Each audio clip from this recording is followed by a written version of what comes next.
So all I'm saying is money talks, and who has the most money? Always follow the money.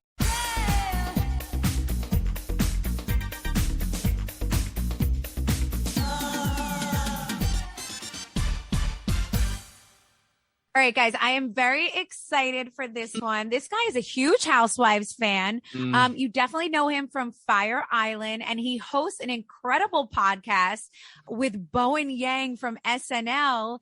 It's called Las Culturistas. I'm so excited that he's also going to have in December his own Christmas special, which is awesome. It's going to be on Showtime. Ladies and gentlemen, I have Mr. Matt Rogers with me today. This is a moment in time. Melissa Gorga. Oh my God. Hi. Come on. Hi. It's so good to see you. How you doing? I am doing great. I'm like a huge stan of yours. And I think I was on Watch What Happens Live, and I did say to Andy, I was like, I want to party with Melissa. So it's on my list. This is our first step into getting that done. Well, do you know, I had my cousin who is my like gay best friend cousin who I'm with all the time. We're first cousins. We're like inseparable. I feel like anybody who follows me on Instagram also knows him because I post him all the time. So he sends me a clip of you on Watch What Happens. That's how I kind of found you. He sent me a clip of you on Watch What Happens Live, and you said something about the Ultimate Girls Trip. Like, oh my God, she's everyone's fun, hot cousin that you want to just like have fun with. And I was like, huh? I love him. He knows me so well. No better descriptor for me. It's like I think I said aspirational older cousin energy. Like There you go. Yeah. It was It had such a good word, and I was like, I like it. I love how you knew exactly the quote. You knew exactly. No, you know what? Like I grew up on Long Island, so I'm not Italian, but like it's very much like the culture. You know what I mean? Like I get mistaken for Italian all the time, but like. I know very much what it's like to have like, you know, family first, very tight family, very tight extended family. And you just reminded me ever since I started watching New Jersey Housewives, which for some reason it was the last one I got into. Maybe it was because I felt it was going to be too real because I'm from Long Island. Right. But the second I saw you, I'm like, oh my God, she reminds me of my coolest cousins that I always wanted to be like when I grow up. I want to be your aspirational fun cousin. It's a good thing. I just liked it. I just thought it was funny. So I'm so happy that we're finally talking. You have such an awesome podcast that is so much fun with like one of the funniest guys around. How did that even like come about? How did you guys start this? Well, he's my best friend. We've been best friends for about 13 years. We met at NYU. We both were in the comedy groups at NYU. So like he was in the improv comedy group and I was in the sketch comedy group, and we both were the only gays, and we were the same age. And so like everyone in the group were like, oh, you two, like, you'll obviously be friends for sure. Like, you're the gay guys. And we were like, we both were on the side being like, we're not just going to be friends just because we're gay. Like, come on, like, don't be like that. And then I think we knew all the same words to all the same songs at the parties. And I was like, maybe we are.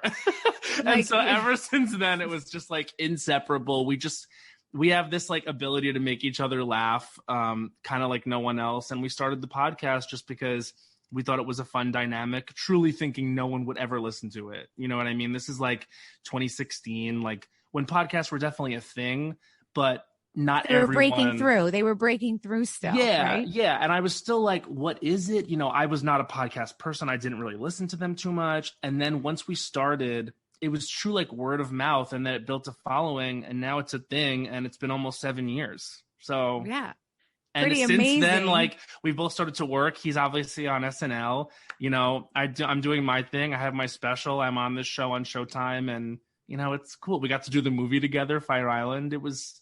Well, you've really blown up. You've really blown up since Fire Island, Matt. I mean, the podcast, the Showtime special, that's a lot going on. How does it feel to kind of be known a little bit more now and like recognized? Do you feel like Fire Island put you on the map, so to speak? You know what's funny? Like when we were making that movie, we didn't, and it's probably good that this happened. And probably when you do Housewives too, like you're not thinking about it in the moment, but like when you're doing something, you're not thinking about how many people are going to see it. You know what I mean? You're just like, you put your head down every day, you're at work. And we knew that we were all enjoying being in the movie and that it was going to be sort of a moment because it's called Fire Island. You know what I mean? Like every gay guy's going to stream that. Every queer person's going to stream that. And hopefully it would find an audience beyond that. But we were very focused on the work.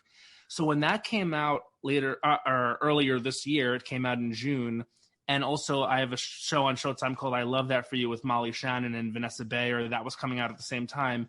It was sort of like this shift where I was like, oh my gosh, like not only did I like these things, but other people like them, which is, I think, whenever you're doing anything, it's like, of course it has to fulfill you, but you know, we're in the entertainment industry. We want people to like it, right? Of course. And so when I got this great response, it was just the coolest. And then the special I shot in August, now it's coming out in December. It's just been really professionally like the best year of my life. And that's what personally makes me happy too, is to know that my stuff is getting out there and enjoyed. So it's been good. Well, congratulations. I mean, no, that's huge. And it's very inspiring. There's a lot of like, you know, guys like you out there that want to get in it, right? Yeah. And aspiring actors and I mean, you really are starting to get some of your breaks, and you got your break. I mean, you're in there. You're on Showtime. I mean, that's huge too. And we're going to talk all about that because I want to know all about that a little bit later, because Showtime's huge. This is big. You're in a lot of things.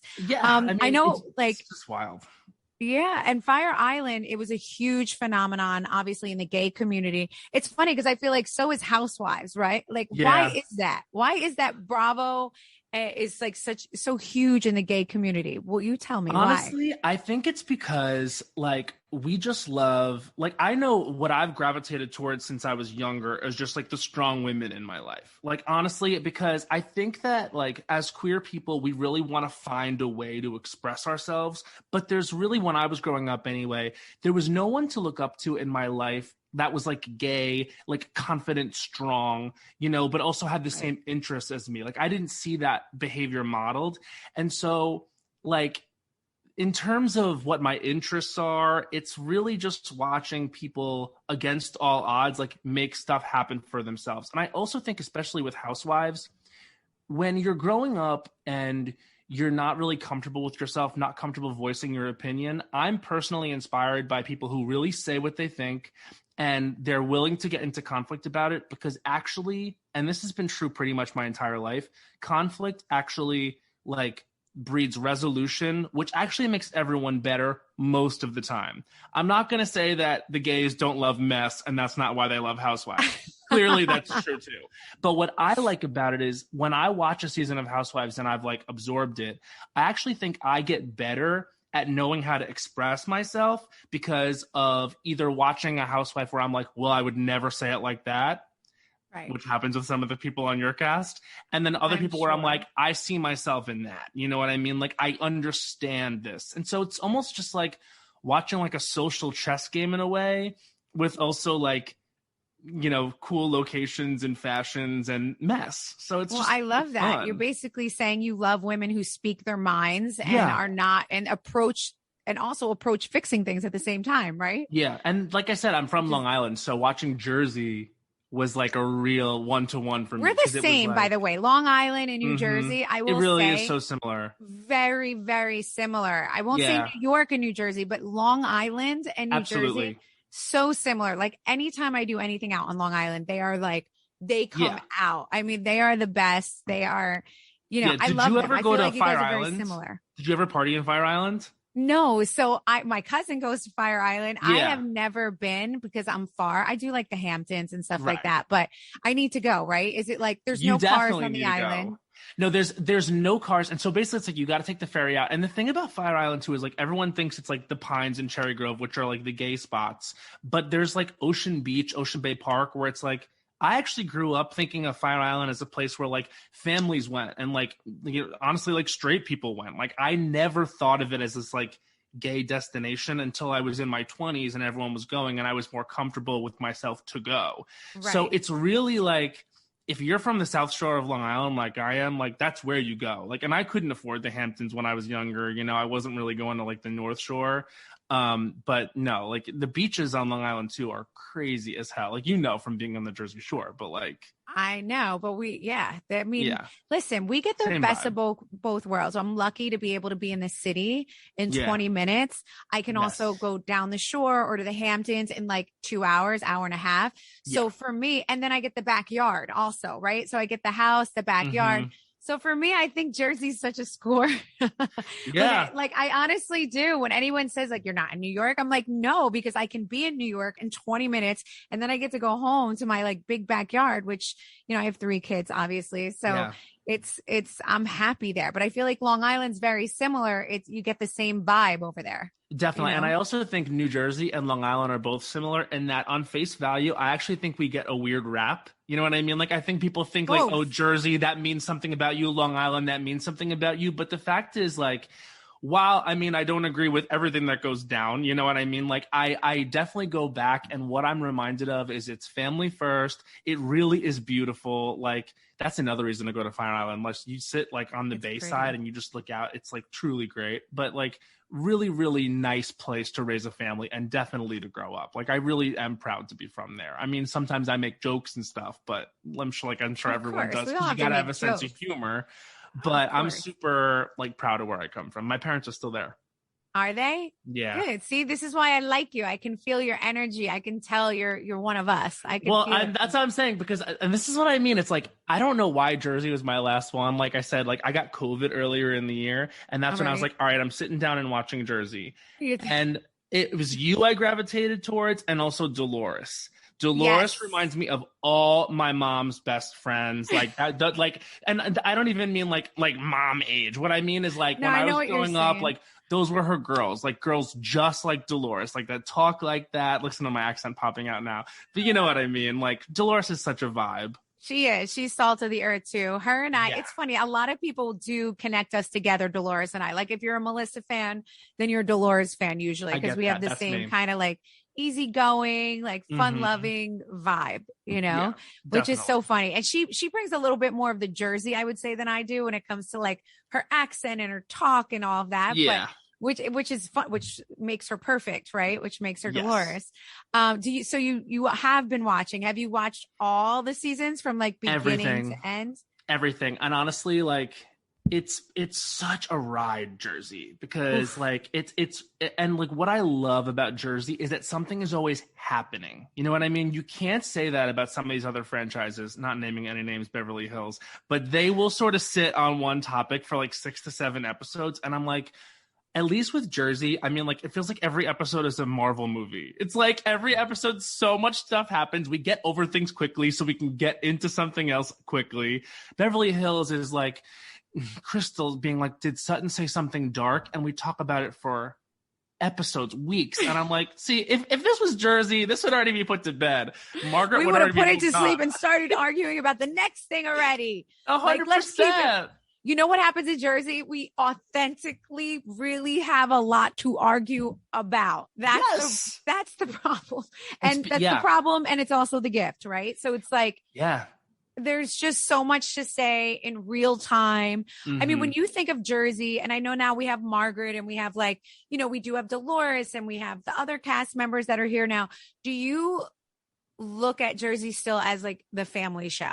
Do you? I definitely do. I mean, I think like, here's the deal, right? It's like culturally you can tell that us from the East Coast, like being where we're from, like we deal with it a different way, because like the other show that's like the family show is Beverly Hills, right? And what I've always liked about Beverly Hills, but that can sort of keep it down, is Beverly Hills is about like the cracks in the china, the cracks in the perfect life. And when you really start to see that breakdown, it's really interesting. But Jersey is like, you owe me an apology. You know what I mean? It's like, this is how I feel. And I'm not waiting to process anything. I'm saying it right now. And sometimes I'm watching it and I'm like, oh my God, this behavior is absolutely crazy. But me being who I am, I identify with it. And so I'm just like, because that's who I am. Like, if I'm upset, real. Yeah. And what do you think about the men in Jersey? What do you think about the men in Jersey? Obsessed. Honestly, they kind of make it. They make it too. They make it good. Well, your husband is a star, first of all. Like, I mean, like such a star. And also like, I love Frank. I also like, Evan is just a beautiful man. He's a beautiful man. I'm also a huge Jackie fan too. Like, and I hope she's back full time. I think that would be a huge mistake for her not to be back full time. I agree. I love Jackie. I love her so much. I think she's very real. She's honest with like her life and what she's feeling, what she's going through. She's always been the real deal for me since the first time she entered the room, it's not easy to look at Teresa and be like, I totally disagree with you. It was like basically and the then first voice word. that. Right. And voice that. And there's a certain amount of respect you have to have for it's not easy to join the Real Housewives of New Jersey because I can't imagine that it is. It's the Melissa Teresa show for so many years, that, you know, the Gorgas, the Judaises, and it's like to inject yourself into us could be scary, right? Yeah. 100%. And like most people, they tread lightly. And I respect the women who are able to do it respectfully because we have other people on our cast who really should just sit down and not speak up as much as they do, that they're not doing it in a helpful way or like a loving way. They're doing it in a like, ooh, let's see what else let's see these two like bang each other's head up against the wall. Yeah. Instead of like coming from an angle of like, well, I don't agree with you here. You know, so there's different ways to approach the drama, and some of the girls just get it and some of them don't. You know, it's funny. Like, I think if I had to flat out say that I personally, because I think that you and Dolores are my favorite cast members, but if I had to identify with one the most, it's probably Margaret, because she actually can't help herself. What I love about Margaret is this is my favorite thing about Margaret. Margaret in a confessional will be like, so I'm going to this party and I know that what I can't say is this. It cuts to the scene and she's saying that thing. And I'm just like, God damn it. I love this woman. She can't help it. She literally can't. And when I tell you she's that woman who truly like talks to everyone, like it's just, she's the epitome of a perfect housewife. Like she just 100%. Is. I have a running joke with her. I call her Dynasty all the time. She's always just like, I know I shouldn't say this, but like, and I'm like, Margaret. And she's like, what? And you know, she shows me her vagina all day long. She always naked. Like she just has these little isms. I love it. No, she has these things. Like she's hysterical. I mean, it's so funny to watch her too, because like there really is this just like, I mean, and the thing about her is you're still on her side, even when on paper you're like, Margaret, no. Like when she pushed him in the pool, like, oh my God. Was that Danielle's husband or Danielle's boyfriend? Yes. That was insane. I mean, literally, she pushed a man in the pool with her hands. Like she went over and like, it's assaulted a man. Basically, yes. But I was basically like, you know what? That guy needed to take a dip. He needed to go in the pool. Anyone Danielle's bringing around, dunk him in the pool. We give her a pass all the time. We're like, period. You know what? Because at the end of the day, she meant well. She means well what she's saying. And a lot of times I have to say, she is right and she makes sense. And she does call people out on their bullshit, Margaret. She really does. So I have a very special place in my heart for Margaret. I have an appreciation for her. There's no truer way to say I love you than by taking care of each other.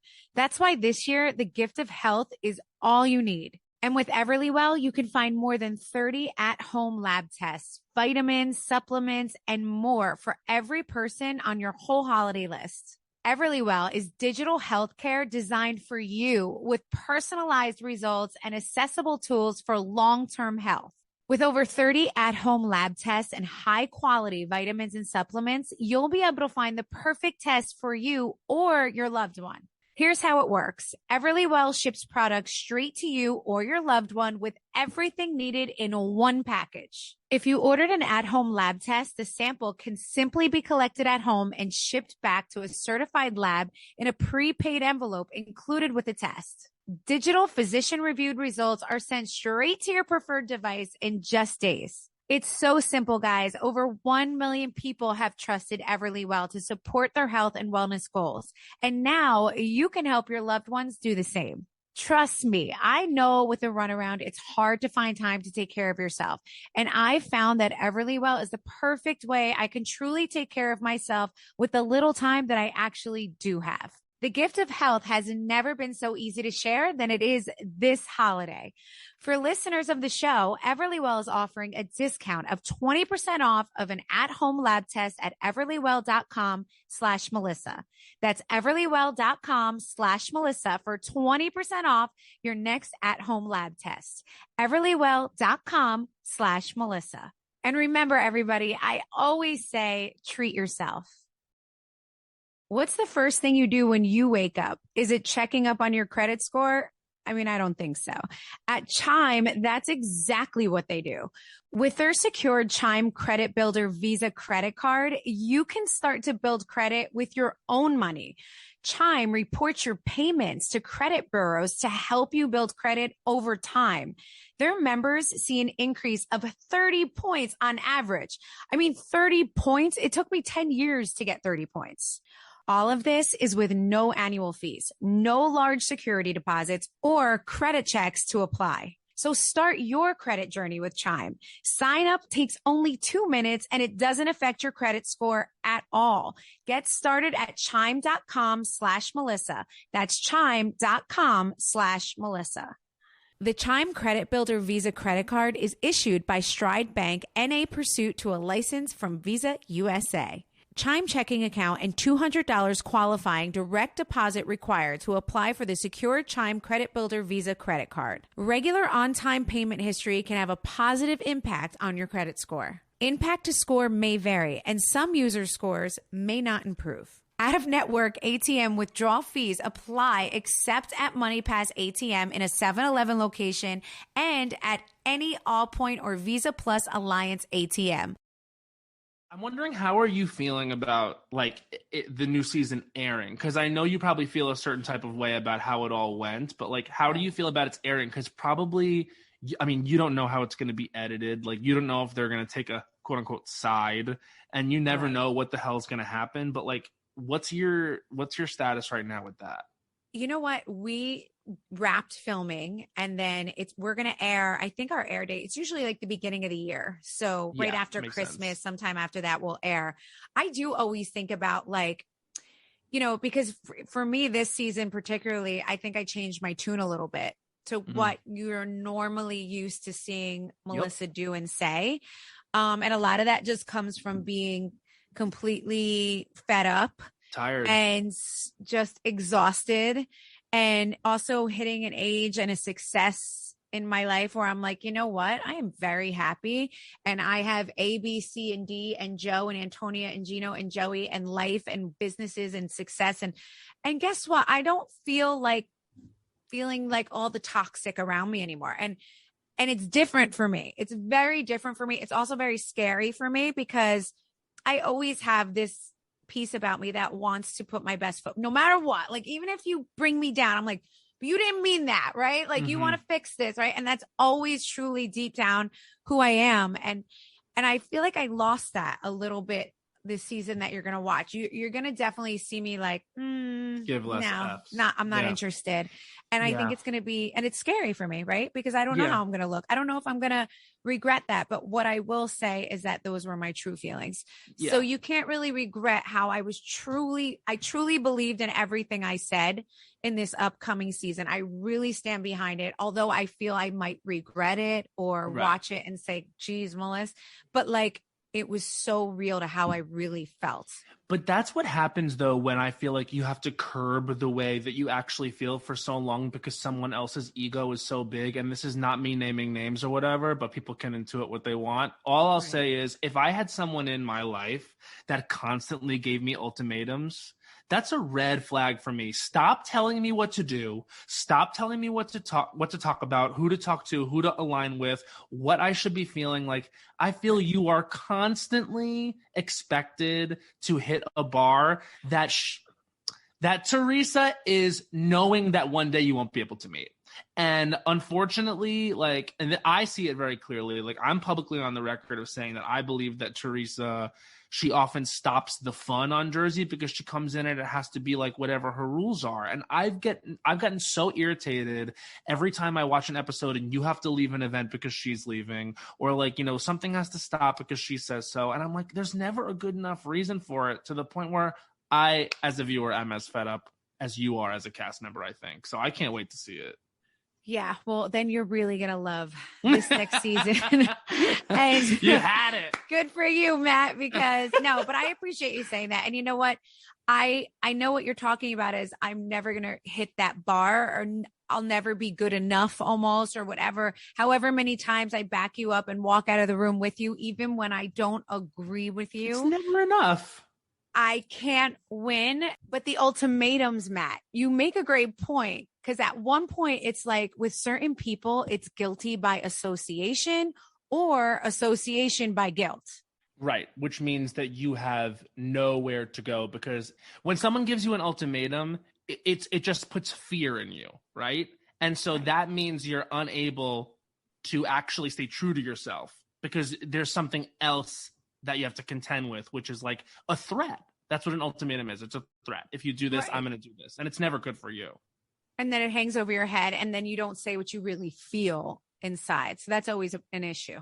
We'll never discuss, by the way, you'll never hear her bring any of that up. It will only be, but you didn't do this, or this, or you know what? You joined the Real Housewives of New Jersey. So therefore we are done she forever. Always goes back to that. And I'm like, Mama, at what point is that going to be something that we hang up? Because ultimately, like, you were cast on the show. You're a great cast member on the show. You have a very dynamic family. Like, you have a dynamic with the women, and you are invested in your own life. Those are the three things for a housewife. How are you with the group? How are you with your family? How are you professionally? I feel like those are the three things. You offer all of them. So what is her deal?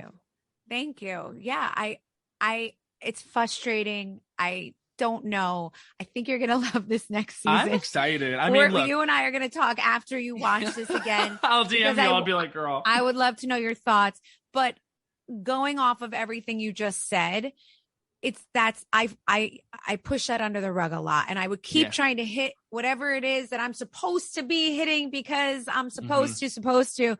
And I'm like, you know what? I'm not supposed to do anything for anyone besides like my family. How about I'm going to start worrying about Joe and my children. And like, that's what I'm going to put first now. I'm not going to put anything else before, and I'm going to worry about myself. And that's it. And I hit a point. And I show that point. And so this will be a great season for you to watch. I'm so glad that you included Jersey into your watch list.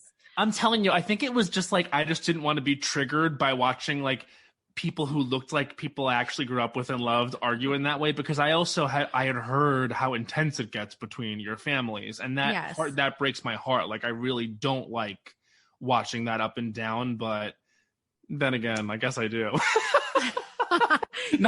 Please, everyone loves it. Do not feel guilty.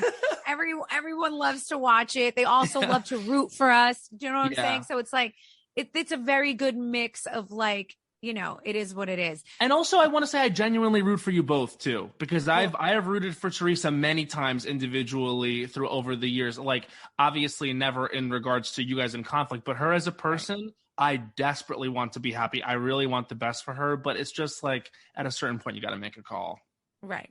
Yeah. I agree. What about, so let me ask you this, jumping over to Beverly Hills for 1 second. Yeah, let's do it.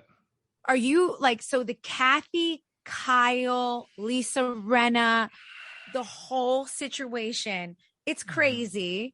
Are you seeing the recent where like Kathy liked a comment that really rips Kyle from head to toe? I am like, knowing what it's like to have a family member on the show, I got the chills. Yeah. I thought, so I had it wrong. This is so bad. I thought she wrote that comment. I didn't realize. A lot of people are saying that.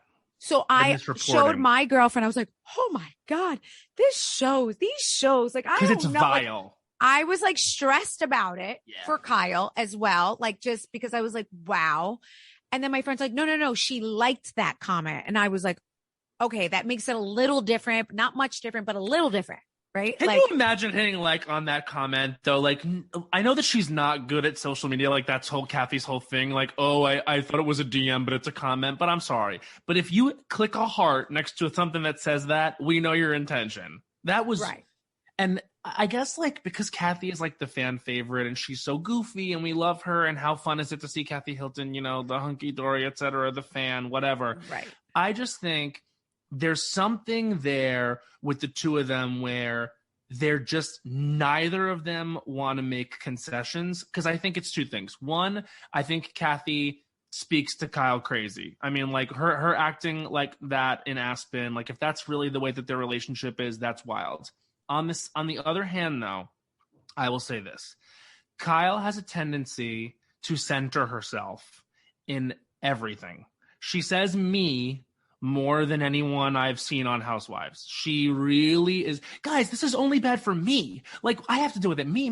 Meanwhile, like, when she's dealing with other people's conflicts, like when Crystal had her issues, Kyle is the first to be like, why do you feel like that? What are you talking about? We don't understand. That's not the wrong word. That's not the right word. That was too strong a word. She's always micromanaging everyone else. But when it comes to her, it's like the biggest deal in the world. Like, talk to me when Erica Jane looks at Portia and says, fuck off. Talk to me then. And then Kyle act like it's something that she should be absolved for with the Garcelle of it all. There's no way. There's just no way. And I love you could Kyle. Fill in for Andy Cohen whenever. I mean, you really have Listen. No, honestly, like you need to like jump in there and like be there. Like Michael Rappaport jumps in all the time. I said because he knows every aspect of like you can also the Bravo world would love to hear you because I'm so intrigued right now. I just got the email actually right before I got on with you that I'm going back at the end of the month. I'm going to be on with one of the Potomac ladies and I'm so excited. I definitely put in a request for Candace because I love Candace. I just was with her at BravoCon. So fun. She's we like, did this performance. We ended Watch What Happens Live. I saw. Look at you close that out. I love it. That was fun. That was fun. I mean, that was a blast, but I'm going back and this will be my third time back this year. And I literally started the year because I thought maybe I thought maybe some things would happen this year, but I literally started the year being like, my goal is to be on Watch What Happens Live one time. And I'm going to end it having been on 3. So that was pretty good for me. You see? And you were a memorable, good guest. You know why? Because he loves when you give an opinion on like a dual, you're not shying away. Like you're literally giving your opinion on all big categories. And it's just, and it makes sense what you're saying. So yeah, I mean, look, I was on with Karen Huger, so I had my opportunity to like, stan her, and I said my Potomac takes or whatever. And then I was on with Bowen, and because there was no Housewives around, I just ripped it up. I was like, here's what I think, here's what I think, here's what I think. And so now I'm going back on, and who knows what'll happen. But I love being in the clubhouse. I don't know about you, but I get a little too drunk every time. Oh God, it's crazy. Bad. They get you plastered. Oh yeah. Do you drink the whole time you're there? I do. Yeah. He feeds me drink. We always end up going out after for a drink too. I always have like Joe with me. We end up going for a drink after. It's always like a thing. We have to go to Watch What Happens Live together. That would be what? episode. I'm going to tell them that because once Jersey's on, so you can come on with me. We need to like review what's happening. We'll get your true, authentic opinion about new Melissa. I'm guaranteed I'm going to stand. Hopefully I won't be like hiding under the table somewhere. Okay, listen, we'll get you out again. We'll ply you with drinks. Exactly. We're going to have a couple cocktails. I'm so fun. I'm like, your big cousin. That's so fun. Trust me, I'm into it. All right. So hold on. Before we get off this subject, one of my favorite things that you do on your podcast is called I Don't Think So, Honey. Right. Yes. Yeah. And basically it's where you or Bowen, you just rant about something for 60 seconds straight. Yep, we do a 60-second rant on something in pop culture that's just like we need to rip all the way apart. Like I was like, sometimes you have like you've just had it with something, and so you get 60 seconds on the clock, and you say, "I don't think so, honey." This thing, and you drag it. Okay, I want to play with you right now. Let's do it. I get to ask you. You're going to answer for 60 seconds. Yes. I'm going to put the clock on. Perfect. And then I have the clock too if you want to do one. I want to hear Melissa Gorga's I Don't Think So, Honey. Do you have my God, one? I don't know if I can do that. Really? Well, listen to me first and then let's see if it feels like I give you some courage. Okay. So do I have to say I don't think so, honey? You have to say what you say to me is Matt Rogers, your I don't think so, honey, time starts now, and then hit the button and I'm going to go. Okay. Ready? Yeah. Matt Rogers. I can't stop You're laughing. like Bowen. It's amazing. Hold on. Am I talking to Bowen Yang or what? Am I doing this right? Okay, ready? Killing it. Matt Rogers, I don't think so, honey. Give me all the drama on the Real Housewives of Beverly Hills. Yes. Go. I don't think so, honey, Diana. Flop. This was not the first season that we needed from you. And you came in promising all that. You came in so hot and you were like, yeah, I know Elton John. I'm actually on the board of that party. And then I was going to expect something from you. I don't think so, honey, because all I got from you was like Asher's EP. 15 seconds. If I have to see Asher sing one more song squelching at the top of his lungs, I don't think so, honey. What is going on, Diana? Seriously. Also, not for nothing, but it's giving mafia energy. That's what I'll say about that. Diana, I don't think so, honey, is season 2 for you, because while you did do a couple iconic things, such as So You Say, I did love that dinner, that lunch that you had with Sutton where you were like, So You Say. But I don't think so, honey, seconds. Diana, because ultimately it's giving sort of a dark, evil energy. And when you said that Sutton actually is a CUNT, I was done at that point. You're aligning with Rinna and Erica, Mama. This is the darkness. I don't think so, honey, Diana. Sorry about it. Bring back Kim Richards. Oh, time! Wow! Holy shit! First of all, I cannot do that. First of all, you could. Amazing. It's just talking. That was so good and spicy and shady. I love it. You gotta give what the girls came for. And I've been doing too many I don't think so honeys now. I think I've done almost over 350 of them in the years we've done the podcast. So if I'm any good at it, it's just because practice.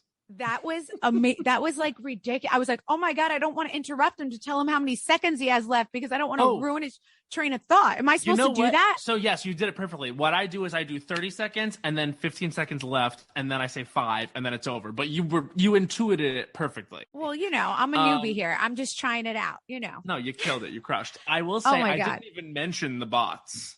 I didn't even mention like the Garcelle of it all, which is really where she gets tough for me because you notice she always picks on Garcelle in a way where it's like, girl, why? Unless it's something dark.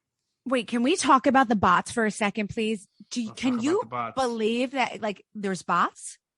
Well, first of all, I can definitely believe that there's bots, but what I can't believe is that we haven't already figured out who sent them, because it feels like that's actually something that could be easily traced. And the fact that it's not been easily traced means to me that someone with a lot of money probably took care of it, because like if something can't be traced, it means there's a second layer of security or something. You know what I'm saying? Something, of course. There's something there that's making it really difficult to get to the bottom of this. And all I can say is money talks. We've actually heard that on the season. I mean, when they were like, when they were in some club, Diana was going on about how, money talks. That's what you do. You give money to someone and they do something. So, and she's like, Kathy knows how this game works, like about like the DJ or whatever. So right. All I'm saying is money talks, and who has the most money? Always follow the money. That's what I'm saying. I'm not saying any names. I'm not saying anything. I'm just saying there's clearly an operation here that's paid for. Wow. That's crazy. Hey, Friday Night Lights fans! It's Not Only Football, Friday Night Lights and Beyond is an episode-by-episode discussion of the hit TV series Friday Night Lights, hosted by yours truly, Scott Porter, who played Jason Street on the show, and my two wonderful co-hosts. Me, Zach Guilford, a.k.a. Matt Saracen. And me, Mae Whitman, a.k.a. someone who wasn't on the show but really, really loves it a lot. We will also bring on some special guests, answer your questions, and tell you about what's going on in our lives today. It's Not Only Football, Friday Night Lights and Beyond, coming soon wherever you get your favorite podcasts. Clear eyes, full hearts, can't lose! Hello, it's Emrata, aka Emily Radikowski. I finally have a podcast. It's called High Low with Emrata. I'll be talking politics, philosophy, yes, feminism, and also sex, gossip, TikTok, all of it. I'm really looking forward to you joining me. I'm hoping it'll be like we're FaceTiming and I'm going off. From Sony Music Entertainment and something else, listen to High Low with Emrata wherever you get your podcasts. And that's where it gets very scary being on these types of shows, because you have to watch who you're actually on the show with. Like at the end of the day, guys, we are here for your entertainment. Correct. Yes, it's real life, but you need to understand that the show is the show, right?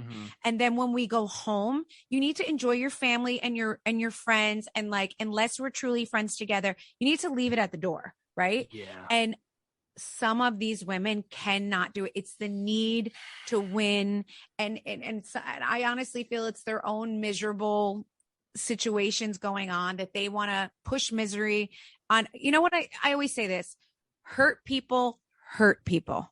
Yeah, that's right. Very true. And that's a fact. It's just unfortunate. Part of me does miss the days, and not that I've been watching Housewives since the beginning, because honestly, I probably got into it about like 5 years ago. But when I watch the older seasons, it feels like the conflict existed within the ecosystem of the friendships and in the group.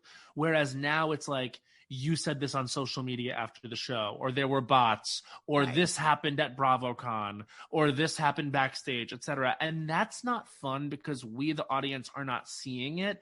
And it's too much. It's too much because it's too deep and dark abuse. Also. It's dark. Oh, Matt, from your mouth to God's ear. Like, I agree with you 100%. And I think Bravo realizes that as well. And I do think they want to bring it back. I don't think they want it to be so they would love the drama to happen on camera like it's supposed to, not at BravoCon and here and there. We need sprinkle cookies. You know what I mean? We need like the sprinkle cookies. Yeah, we need that. We need like, Scary Island. We need like this type of stuff where it's not bigger than the fandom, because I actually think maybe part of the reasons why, and I think like, you see like a ratings dip like across the board for Housewives franchises, like everything's down a little bit.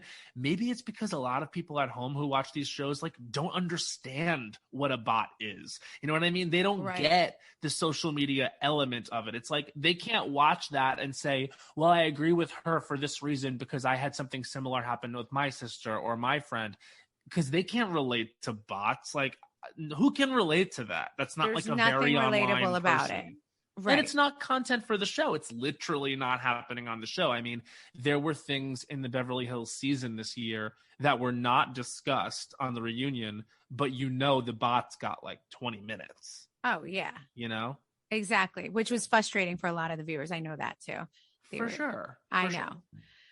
Okay. Well, swerving from Housewives for a second, I want to talk to you about your holiday Christmas. You have a whole special. Talk to me about it, please. So for those of you at home who may not know, Christmas, it's a huge holiday, right? It's a huge industry. And there comes a time in every pop star's life when they decide they're going to have a Christmas album. I have decided to make a Christmas album. I'm not a pop star yet, but you will understand that you just don't know me as one yet when you stream on Showtime December 2nd. I have an entirely original Christmas music album that I wrote with my musical director, Henry. We've been working together for years. We've been touring the show for years, since 2017.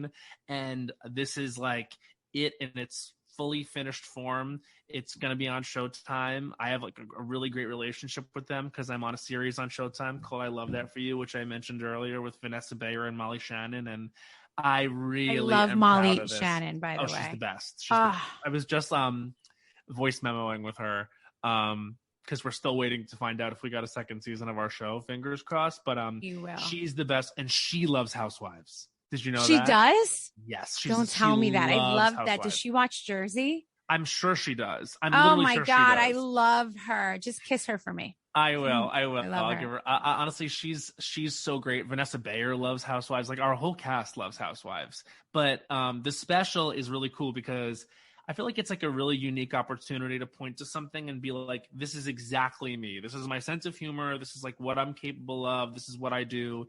It's music. It's stand up. It's like sketches. It's a hybrid of everything. And it's also there's a little stand up in there too. Yeah, absolutely. I mean, in the middle, like, so basically where I came up in New York comedy. So I moved to New York when I was 19 from Long Island, and I went to NYU, and I have a I in TV writing, but when you're in New York, you kind of got to do everything to stand out, right? So I was doing sketch comedy for years, did a little stand-up, got involved in music and some musical theater, and I lived in New York for 11 years until I was like, it was 2018, and I screen tested for SNL twice.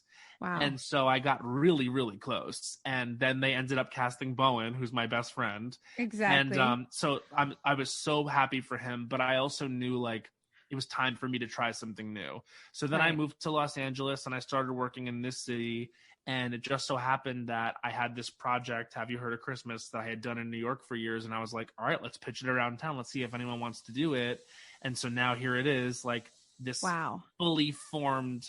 And really what I love about it is it takes everything that I've learned to do and puts it in an hour. And I'm super, super excited about it, especially because, there's an in for everyone with the Christmas of it all. Because for me, it's like, like Christmas is like such a big part of like our it's like, everything. I mean? It starts now. I mean, to be honest, literally, that's why I announced my tour now. Today. Yeah, I'm not gonna lie that I was on like websites today, like looking at gigantic Christmas balls that I can put throughout my foyer. 100%. Like it's tree time for sure. We have to. And it's just the happiest time. It's magical. I mean, that would be my dream, like a Christmas variety show, basically that's pretty amazing that you have that opportunity. It's wild. I'm watching 100% watching this.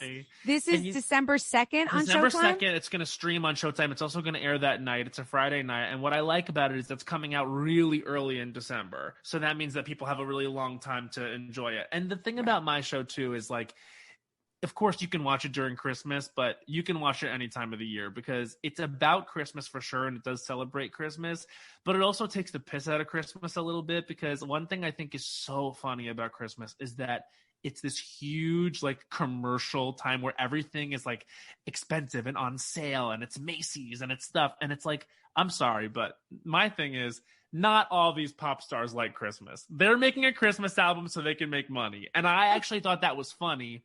And so that's part of the character I play is like, we're doing a Christmas album so we can be famous every year like Mariah. Like in the special, my goal is to be the Prince of Christmas. Like Mariah is the Queen of Christmas. Correct. And so it like documents me trying to do that. My God, I want you to be the King of Christmas. Like Mariah's defrosting right now as we speak.